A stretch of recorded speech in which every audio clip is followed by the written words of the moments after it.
Welcome to Geocache Adventures with me, Shadow Dragon 1, where I discuss geocaching and my adventures with it. If you enjoy the show, please leave a review wherever you listen to podcasts or on the Geocache Adventures Facebook page. You can also sign up for the Geocache Adventures newsletter, which features upcoming episode information, behind the scenes articles, and other fun articles and information. This interview was recorded using Zoom and may sound different than other podcast audio.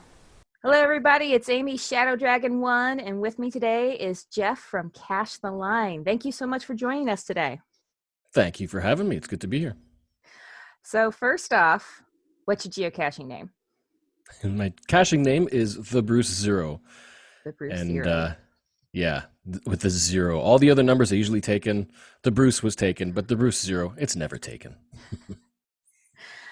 So I always like to know, how did you get started geocaching? Well, when I picked up my first smartphone, that was the iPhone 3GS.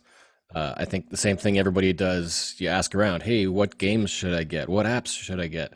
And somebody mentioned, oh, you should try out this geocaching thing. And it's kind of new. So I was like, okay. So I downloaded it and then didn't really think twice about it for a week or two until I went for a vacation, a trip up to the tip of the Bruce Peninsula in Ontario. And so it happened about a couple weeks after I actually got the application that I found my first cache up in Tobermory. And 10 years later, I did another video looking back at that first cache find and doing a whole lot more research about it. And it was something you don't think about the first time you find a cache, the backstory, the reasons why it was created and that kind of experience. So that was really cool. But yeah, that was 2009. So it's been a couple years. Just a few. So what kind of stats do you have now at this point? I am sitting at just over 17,000 finds, and it might sound like a lot, but Southern Ontario is very populated. There are power trails everywhere. There are rivers with long series of geocaches as well, and we often have, during the summer months at least, we often have events and gatherings where people can come out, paddle events. So we'd go down segments of the rivers or around little lakes and ponds where people have placed series of geocaches. So lots of ways to get a lot of finds. I believe now 2 DT combinations away from 40 fizzy grids. Wow. And my longest streak is about 366 days. Well, it is 366 days, 1 year straight. Wow. I didn't find a cache the day before, and I didn't find a cache the day after. 366 on the nose. That was the plan. That's awesome. So you're joining us today to talk about challenge caches. But before we get started, I wanted to hear a little bit about your vlog that you do, Cache the Line. Mm-hmm. So how did you get started with that? Well, I've kind of always been into photography. I used to have a DSLR, which was really, really nice. So I did a lot of photography, and when I was getting into geocaching, I started, sharing nice photos of trips and locations and everything on Instagram and Twitter. And I even started up a little blog to explain and share some of those experiences as well. It didn't really take off. It was just a quick little thing to be able to share experiences. But it was based on this Iron Man theme, which was inspired by that daily geocaching, consecutive caching for a year. So yeah, once I'd finished that, I started the blog. And then around that time as well, my mother had passed away. And so I kind of carried on with that theme. And then I went to Iceland. And when I went to Iceland and I had that 4-day amazing solo adventure, I had taken a few little video clips and even tried to do a live stream. Well, I did a live stream from one location and wanted to do one from another. But after that trip, I kind of realized that there's some creative outlet here. So I took those clips and played around with it for a bit. I discovered that the PC I had at the time was powerful enough to edit video. And so I put some stuff together, and eventually on one little geocaching trip, I had intended to record a bunch of the caches and the fun that we had and put that together. And that was my first video that I published on the channel. At that time, it was chasing the Iron Man, so it was still themed around the Iron Man, but that eventually became Cache the Line because of potential legal implications with the word Iron Man. I hear that they're very, very tight about that word. Yeah. Yeah. It's better to be safe than sorry on that one. Yeah, yeah. So how do you decide what geocaches you're going to put on your vlog? Well, there are quite a few vloggers and people who share geocaching videos and whatnot on social media. So I kind of lean towards the experience and the adventure.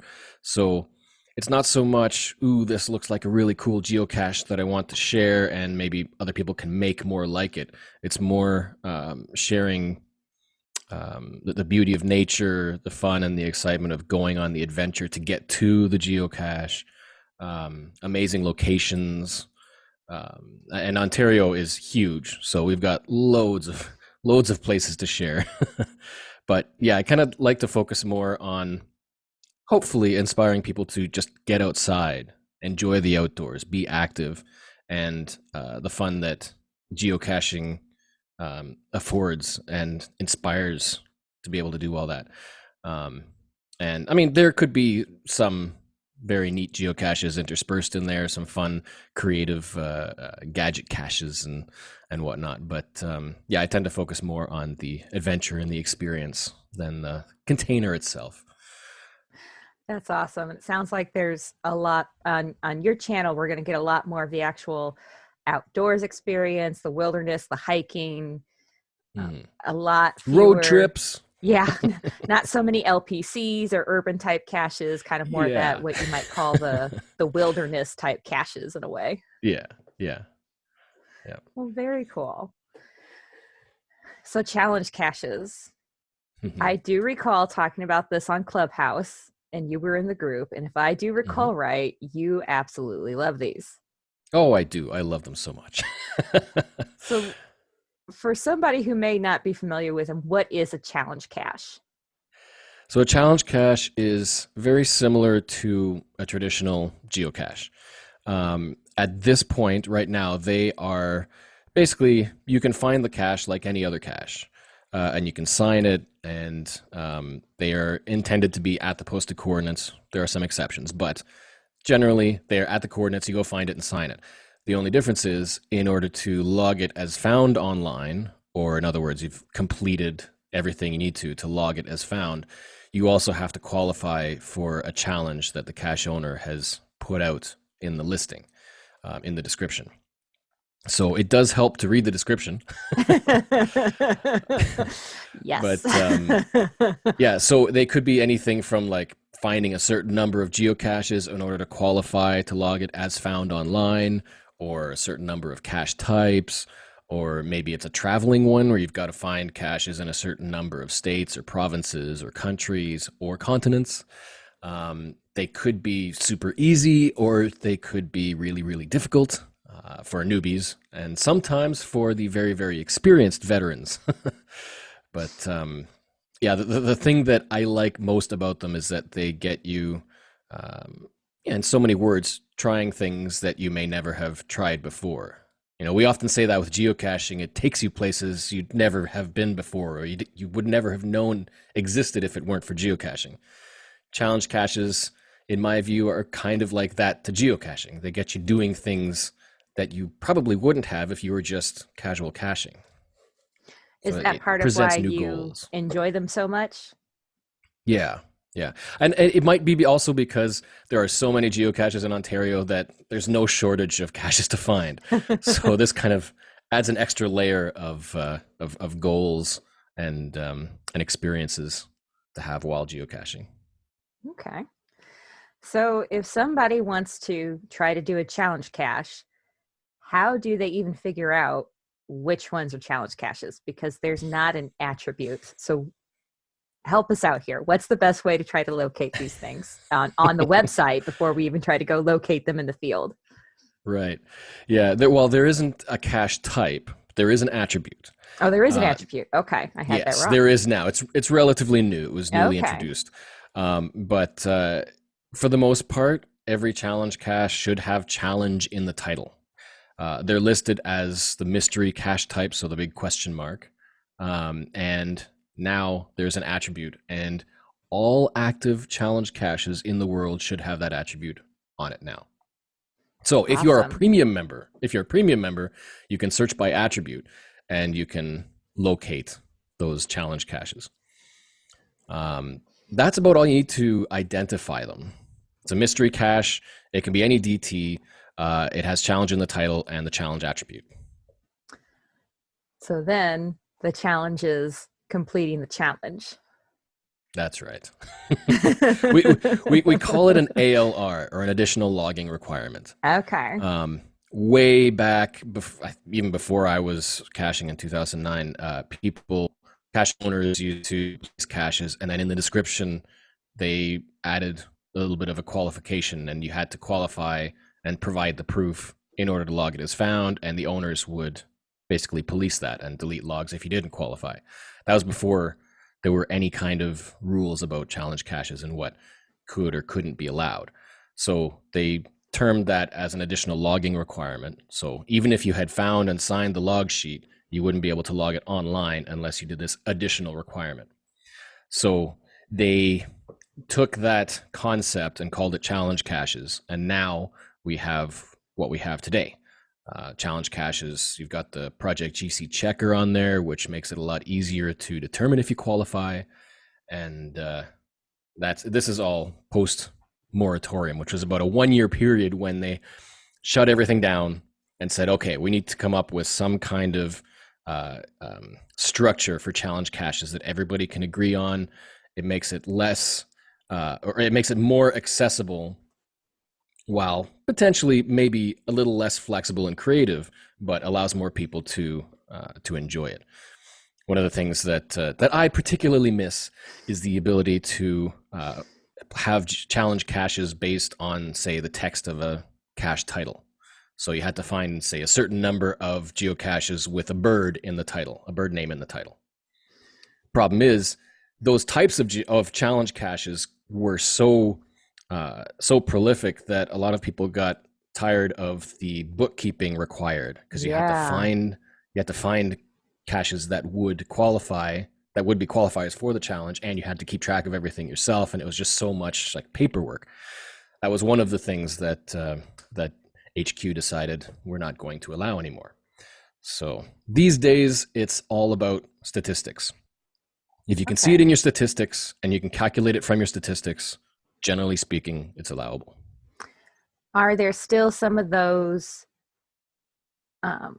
like the type you were talking about, that are grandfathered in once you have to do bookkeeping yourself? Are they still out there and just not new ones being published?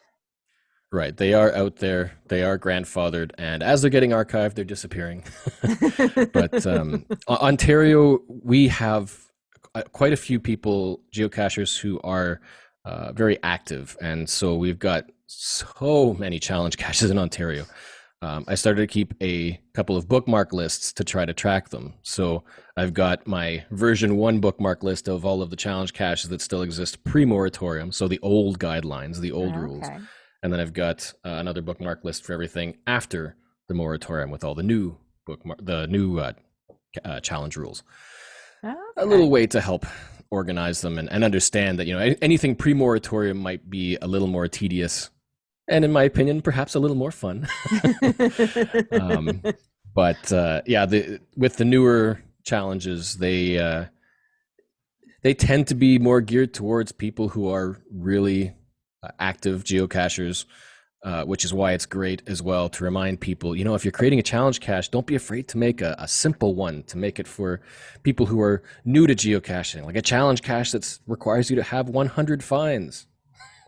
It seems so simple to people who've been caching for a year, but that could be a big goal for somebody who's just starting out, and you get that feeling of accomplishment when you can find it, sign it, and log it online.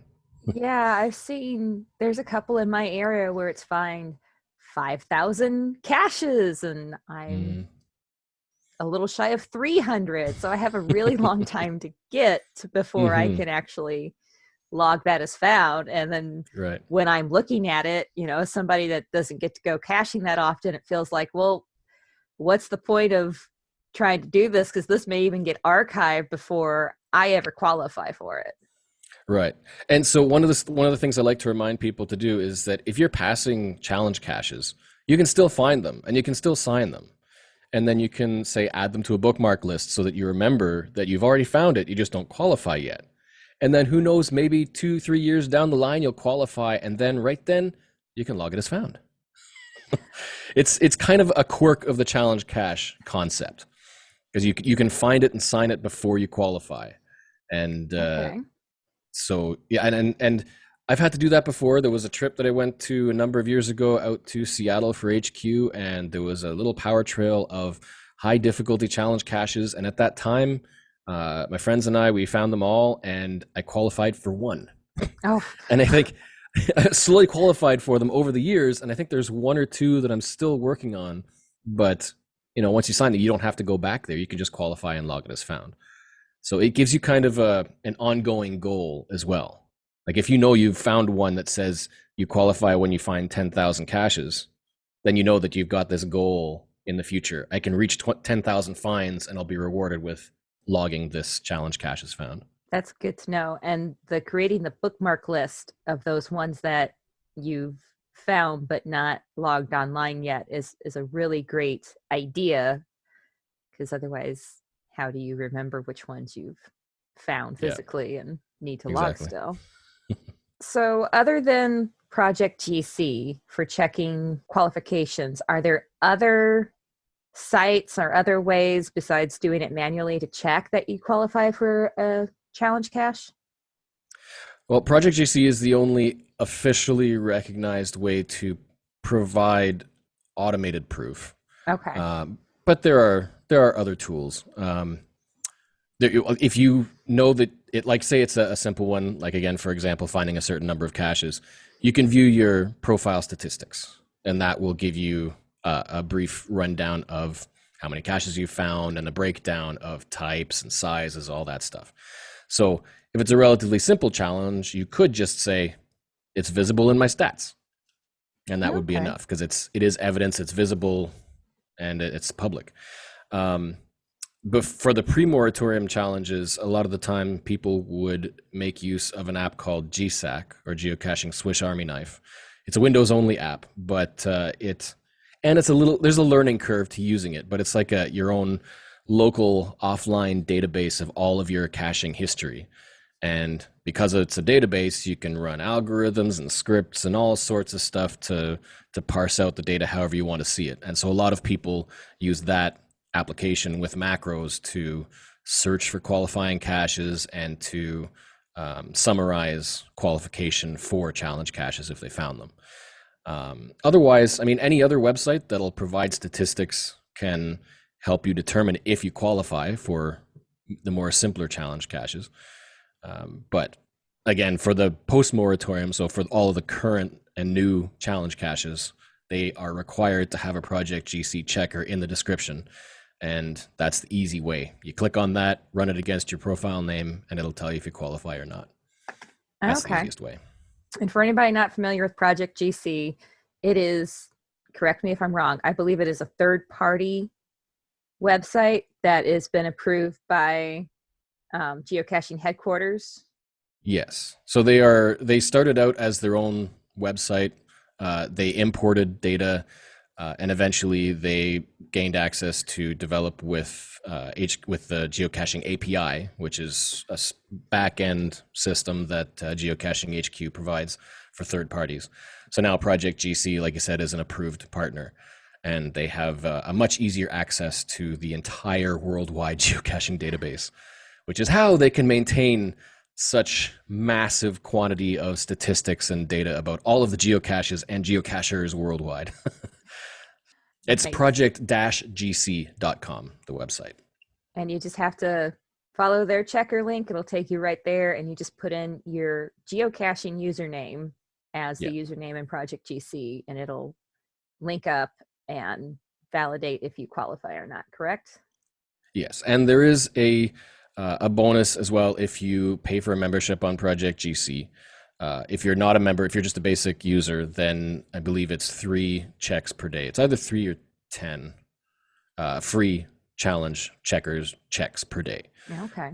If you do purchase a membership, which is again relatively cheap, cheaper than I think the premium membership of geocaching, then it gives you access to a huge host of functionality.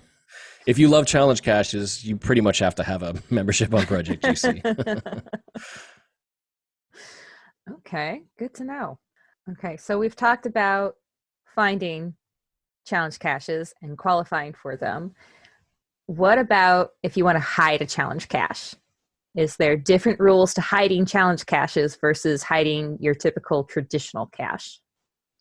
Yeah, so technically, like I said, they are pretty much the same as a general geocache. So if you're hiding one, you treat it just like a traditional cache.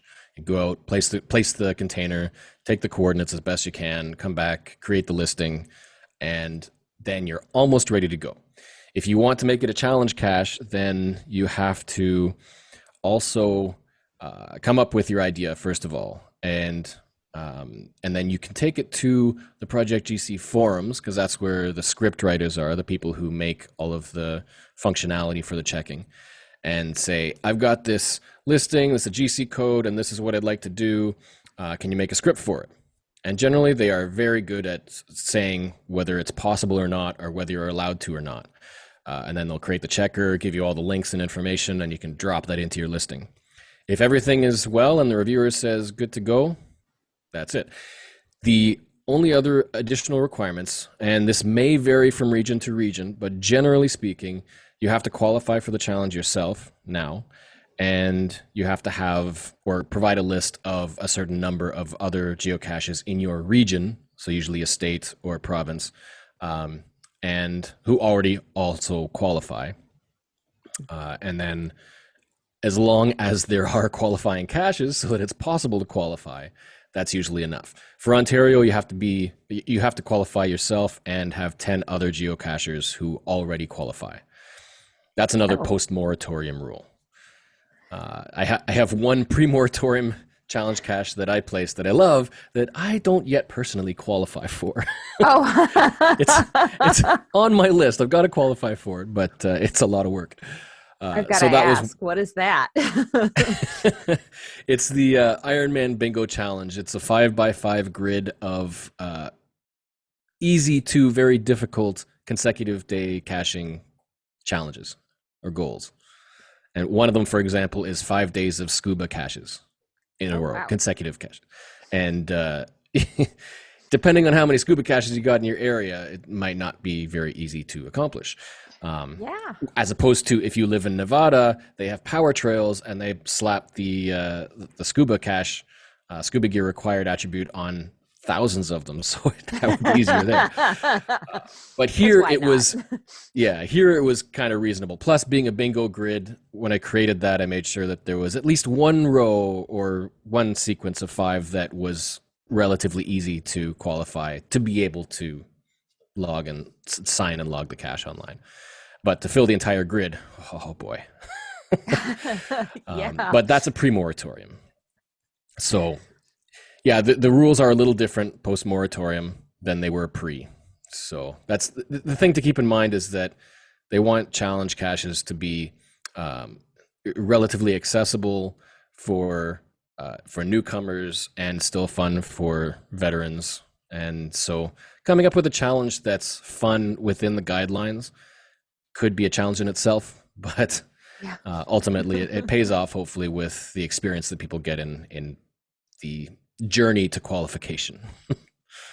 So if you have to list so many 10 or however many geocachers that also qualify for the cache already, how do you go about tracking that down? Do you just have to go know people and say, hey guys, post on a Facebook group who qualifies for this? Or is there a different way to get that information?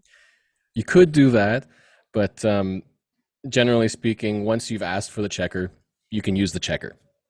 So you can put in anybody's geocaching username, run the checker, and then find out if they qualify. Okay. It's easy. If it's just a statistical thing that you can see on a public profile, you can just go to their profile and then see if they qualify or not, and then just jot it down. But for some more difficult ones where you kind of have to use the checker, then Yeah, that's another reason why if you're placing challenge caches, it'd be good to have the membership because then you can check as many times as you want. I know there have been a couple of times when I wanted to change to place a challenge cache, but I didn't have the membership, so you could only run 10 checks a day, and then I had to wait until the next day to continue Then you're checking out for of other people. check. Okay. So, yeah. So, as somebody who finds and hides challenge caches, can you give us some advice for if you're trying to find challenge caches for the first time? Like you're not necessarily new to geocaching, but new to challenge caches. What kind of advice can you give us to that? That's an interesting question. It would depend on how long you've been geocaching. I tend to find that if you have, say, tens of thousands of finds, the chances of you already qualifying for most challenges are very high. Some of the more creative recent challenges may have things like a location boundary restriction, which means that even if you have 30,000 plus finds, you may not qualify because you haven't qualified in this particular county or region. Okay. So they can still pose goals for veterans if they decide to start challenge caching. But generally, I would say if you are a newer geocacher and you hear about challenge caches, most people also recommend look at the challenge caches around you first, because especially for some of the pre-moratorium ones, if there's things like averages, then it would be good to aim to qualify for challenges first. For one, because you've got many more caches you can find. Mm-hmm. But say you have to have 50% of your finds are at least mystery caches. If you've got 30,000 finds and 25,000 are traditionals, it's going to be a lot harder to hit that goal. Yeah. So again, those are older challenges, so they aren't around as much anymore. But a good rule of thumb is if you like the idea of challenge caches, take a look at what's around, look for lower difficulties, and work your way up. If you've already got many, then they should be easier already. You should probably already get the green checker, the success on the challenge checker.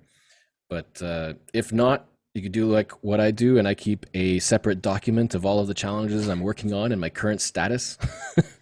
And then I know if you go on vacation, this is another good tip. If you go on vacation, check to see if there are rare caches that will qualify towards challenges. For example, Jasmer is a very popular challenge to try to complete, where you've got to find a cache that was placed in every month and every year since geocaching began in May of 2000. So if you're going on vacation and you don't have a Jasmer completed yet up to the current month, like the current month and year, then look for those old caches, because if you are passing by one, you're going to kick yourself if you don't find it. And then you get back home and be like, it was right there. So look for rare caches for difficult challenges if you're on vacation, and then you might be able to work your vacation itinerary around going to find that cache. That's a great tip for caching on vacation in general. Yeah. Is there anything else about challenge caches we should know? Try to enjoy them. It seems kind of obvious, but there are people that will not like challenge caches because, well, I've found and signed the cache, I should be able to log it online. But if you think about it, it's another aspect of geocaching that doesn't necessarily appeal to everybody, and there's tons of experiences in geocaching like that. Everybody enjoys a different thing about geocaching. So when it comes to challenge caches, I like to look at it as a new goal to accomplish. So best way to enjoy that is to think about the theme and have fun qualifying. It's a different type of adventure, and it's longer and drawn out, but you get that satisfaction of the green check and the success at the end when you finally qualify and sign that cache. Would you compare, I'm trying to think of a perspective that I could understand the gratification of getting that successful challenge, because I've not yet completed any. But would it be kind of like when you have a DNF and you finally get to go back and avenge it? It's just like so gratifying. It feels so good. Yeah, you could almost say it's if you were to go right down to the core of it, it's another smiley on the map. We have people who will create a puzzle cache that's ridiculously difficult 5 and post it on the doorstep of somebody they don't like or somebody who hates puzzles. It's like, and then it's just sitting there on the map whenever you open the map, and it just taunts you. Mm-hmm. So it's the same sort of thing with challenge caches. When I look at the map and I see all those blue check marks, and then I realize they're all challenge caches, there's something satisfying about not just simply ignoring caches, sticking them on the ignore list to make them go away. It's like there's a physical container there. I can go and find it and sign it, but it's still on the map. I want to get it off the map. I want that smiley. So it's that base need to get the smileys on the map. Oh, that's I love it. We all have that base need to get the smiley, otherwise we wouldn't be doing this. Right. Well, I really appreciate you telling us about challenge caches and all. That's from somebody who hasn't completed any. I see some around me, and some of them just seem so far-fetched for me to obtain. It's really great to hear more about it from somebody who's done them and hidden them and has experience with them. Yeah, I'd say try not to be intimidated if you're newer to geocaching. They might seem so far off and far-fetched, but if you think about it, you can still have the fun and adventure of finding the cache and then just mark it somewhere as a future goal. And at some point, you'll qualify and you'll be able to mark it as found. So, you still have the full adventure of finding geocaches. That's great advice. So for cache highlight, we actually, and I believe we have time to do both, have 2 geocaches that you had in mind to talk about. I'll throw one more in that's challenge related. Oh, okay. Perfect. I just published a new challenge recently that is related to Mingo, which the challenge for that was to find, so Mingo's coming of age challenge, where you've got to find 21 geocaches that were placed on May 11th of any year, and 12 of those have to be on different years. Okay. So it was somebody like not familiar with Mingo, break this down for us. Right. Okay. So Mingo is the oldest active geocache in the world, and it's in Kansas, and it's a good road trip in the middle of nowhere. It's a roadside, simple geocache, but it's the oldest, and so that challenge is kind of a tribute to Mingo. It was supposed to be a 20-year anniversary challenge, but then all this stuff happened and made it a coming of age. 21 years of caches placed on May 11th. It's not too difficult if you know what you're looking for, but it was related to the subject. So if anybody wants to look up that cache, what's the GC code for that one? The GC code is GC9B8AK. Okay. And it's another good point, because there might be challenge caches in remote areas that you may never get to, but it could be a fun challenge. So why not try to qualify for it anyway? You never know. Maybe you'll be in the area in the future and you'll then be able to sign it and log it as found. That's true, because I'm guilty of solving puzzle caches that are in different countries that I may never ever go to one day. So, and I know others have done that too. So why not do the same thing with challenge caches? Exactly. Okay. And for the other 2, yes, we have complete polar opposite terrains here, desert and mountains. So I can't wait to hear what's going on with these. So the first cache that I tend to always go back to highlight is GCWD13. It's Tomb Raider. It's in San Diego in California, placed in 2006. And it was my first 5 difficulty, 5 terrain cache. And the reason why this one stands out so much is because it's in the desert. It's about 85 kilometers east of San Diego. The posted coordinates are in downtown San Diego. And it's a puzzle that you've got to solve. The puzzle itself generally isn't too hard. But yeah, the final coordinates resolve to the desert 80 kilometers east of San Diego, out in the desert. That obviously isn't allowed now because you've got a 2-mile limit from the distance for a puzzle cache. Yeah, that's a big difference. It was a surprise to see where the final was. But for that particular cache, I was with some friends for another conference. At that time, there was San Diego Comic-Con, and none of them are geocachers. And this was 2009, so this was in my first year of caching. So I had my iPhone 3GS, and I was the only geocacher and the only one with GPS. And we drove a Prius out into the sand in the desert. Oh my gosh. Following barely any kind of road. Google had roads, so that was a plus.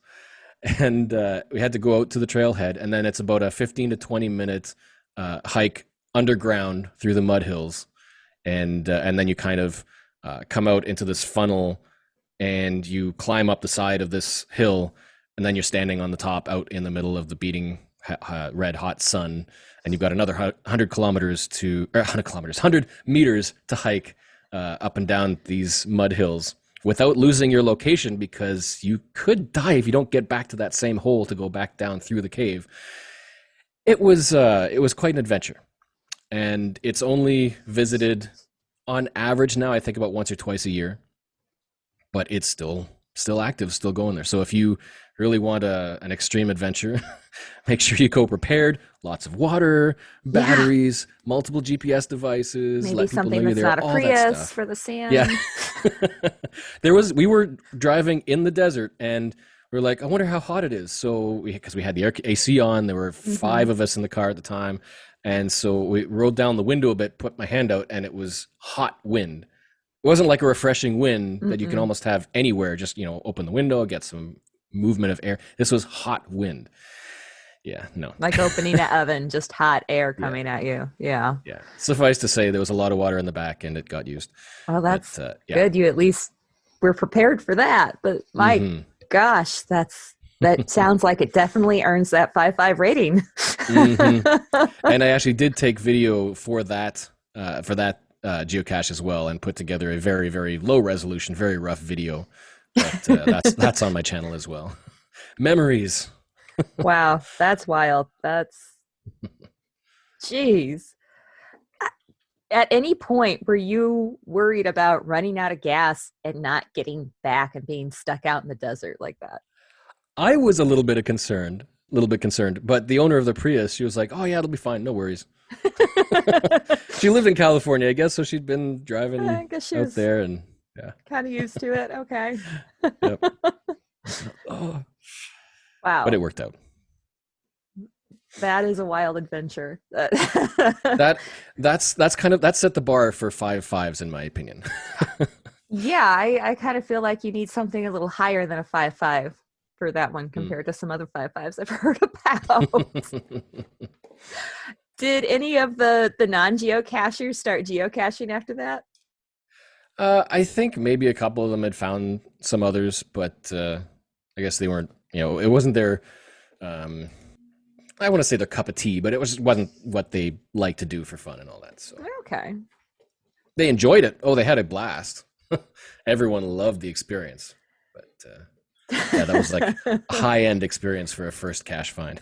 Yeah, a lot different than going to an LPC, like a lot of first-time cachers do. That's very different advice than what we normally give, which is go for the low DT levels. Yep. That's awesome. And for the other cache, this one I believe you said was in Iceland? Yes. So the first one was a desert. This one was at the top of a mountain in snow and ice at the early mid-winter in Iceland. It's Kristen Tinder journey. The journey is the reward. It's GC 2D5CP. It's 2 difficulty. It's a 4.5 terrain, and it is at the top. It's in a national park, and there are trails that go around that whole area, plus a couple of earth caches and waterfalls and stuff. But I had to do a whole lot of research about whether this was doable and how safe it would be. Watch the weather, all that stuff. And when I took my 4-day trip to Iceland, I was like, okay, this is going to be my cache for the day sort of experience. I'm going to drive there, sleep, start out early in the morning, take my time, get back down, and then head off when I'm done. and it ended up being about an 8 hour round trip hike, Oh, wow. and it was 16 kilometers, I think. But the reason why this was such an experience was because, for one, it was solo, and it wasn't super high, but it is my highest mountain cache find. And the weather turned out perfect. It was beautiful, and there's a glacier on one side, and there was the tallest waterfall on the other side, which I couldn't quite see from the side that I was on. But the general experience is you follow the trails. It's like a big shoe, the peninsula that you're climbing up Okay. for the mountain, and so you climb up the side of it at first, do a little bit of winding back and forth, and then it's long and relatively flat, and then it starts to get steep. And then there's some switchbacks, some back and forth as you go up the side of the mountain. And then it gets to the difficult part where there's no more marked trails, but there are stakes. So you've got to try to follow whatever trail is there to get from stake to stake as you climb the last section. And for me, I hadn't done a climb like that before, so it was a first experience. And so there was a couple of points where it was like it was getting so steep that it was five steps, five big steps. I had lots of winter stuff on, all prepped, and then I had to take a breath, take a breather, collect. Okay, and then four big steps to keep going, and then I had to take a breather, and then it was three, and then it was two, and it literally got to the point where I could only take one, and then I had to stop, and I got to the point where I was thinking that I might not be able to make it, and should I continue on or turn back? And I still had, I think it was maybe 100 meters or so to go. It's like it was right there. It was so close. And I was like, okay, I just rested for a bit. I'm like, I will never forgive myself if I don't go the whole way. So I kind of recollected and then pushed on, because at that point, the slope that I was on was starting to ease. And I just rounded the top, and then it was pretty much clear sailing to the end there. And so at the very top, there's I forget what it is at the top. I think it's a radio relay. I'm not quite sure, but about 1126 meters is the peak where this is. There's a guest book that you can sign, which is fairly typical for mountain climbers, and then you got to find the cache. At that time, everything was frozen. Oh, But and there's a little bit of controversy about the cache because some people think it's missing, and there's a lot of fines on it, and people aren't necessarily finding and signing the cache. But anyway, made it to the top. It was literally a mountaintop experience.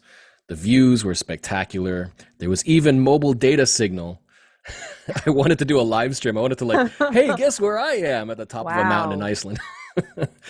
But yeah, if you look at the listing for GC2D5CP, you can see the geology, the structure, the glaciers and ice and everything, the trails. It's just a spectacular thing, and it's not always covered in snow and ice. There are other people who do the experience, and you can look at their pictures and go in a t-shirt and shorts and get to the top. It's fine. No, when I was there, it was heavy winter jacket, the hood with the fur, and big winter boots. It was winter, but quite an amazing, awesome experience. Um, I'd love to do it again in the summer and see what it looks like from there. Go the other way this time. But oh yeah, and there are a couple of spots where it is dangerous. So if you like look over a little bit of the cliff, you can look down, and it is a very steep fall. You could die. So you do Oof. have to be careful when you're up there. But weather is the other big thing. You got to make sure that there's no inclement weather coming in while you're up there unexpectedly. Yeah. But one of the things that I love about Iceland is that I think they say the most dangerous animal in Iceland is the horses. Like there's no predators there, so you don't have to There's worry no about snakes. animals. There's no poisonous No, spiders. You don't have to right. worry about getting Yep, it's mauled just by weather. bears or mountain lions. That's amazing. Yeah. That's so different than what we're used to here in the Yeah. US and even Canada as Oh far as yeah. animals go. Yeah. I mean, not But not the that weather most is of the us are important out thing. there with dangerous animals all the time, but I mean, even just snakes and stuff, we got to be cautious of out in the woods. And Yeah. And they're very tourist heavy, so the search and rescue organizations, they know that there's a lot of people doing this kind of stuff. So if you're out there, you let them know where you're going and when, and then generally speaking, you're good to go as long as you are safe and you know what you're doing. Definitely Especially when you sounds. go inland. Inland is where all of the mountains and bad weather really happen. So you don't go inland unless you've got the right kind of vehicle, if you've got multiple Okay. people, all that kind of stuff. But around the outside, that's the tourist stuff. The one road, the ring, Highway 1. Okay. So inland is more More dangerous extreme. than being on the coastal. Okay. Yeah. Good to know if I ever go to Iceland. I've got to ask. So, if there's so much controversy about the cache currently with the people being able to find that one and logging it and everything, were you able to find the container when you were there? I didn't find, I wasn't sure if I would be able to find it or not. There was some indication of where it should be, but I couldn't confirm if it was actually there because, again, with all the ice, and that has been reported in past logs as well, it could have been easily frozen under some rocks in a rock pile. And in my attempt to access the guest logbook in the kind of an ammo can sort of thing on the side of the structure, I actually sliced my a glove and my hand. I Ooh. didn't even feel it because it was so cold. Oh my But then I saw the gosh. line and some blood. I'm like, okay, this isn't good. So I didn't put too much effort in searching around to try to find the container.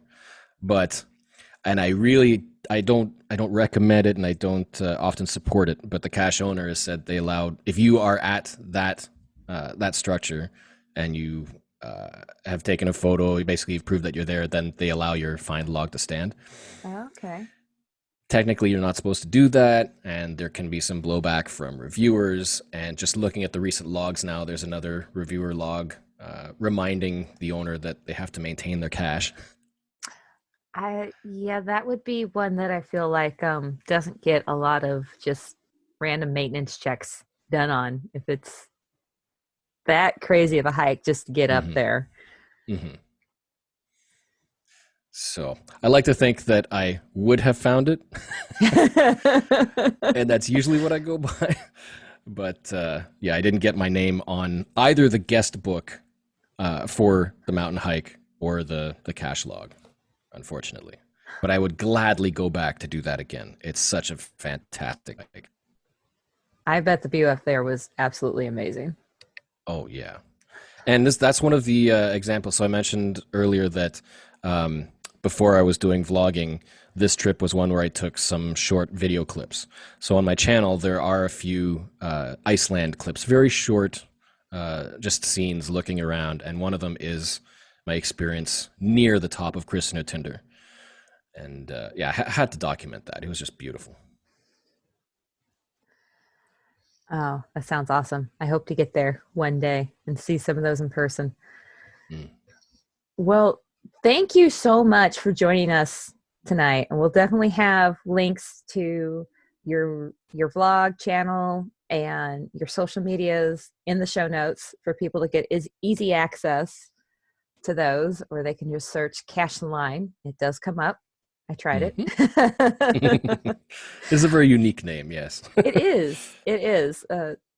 There's a lot that are very similar, but yours is fairly unique. So it definitely makes it a lot easier to locate and know for sure we've got the right one. Mm.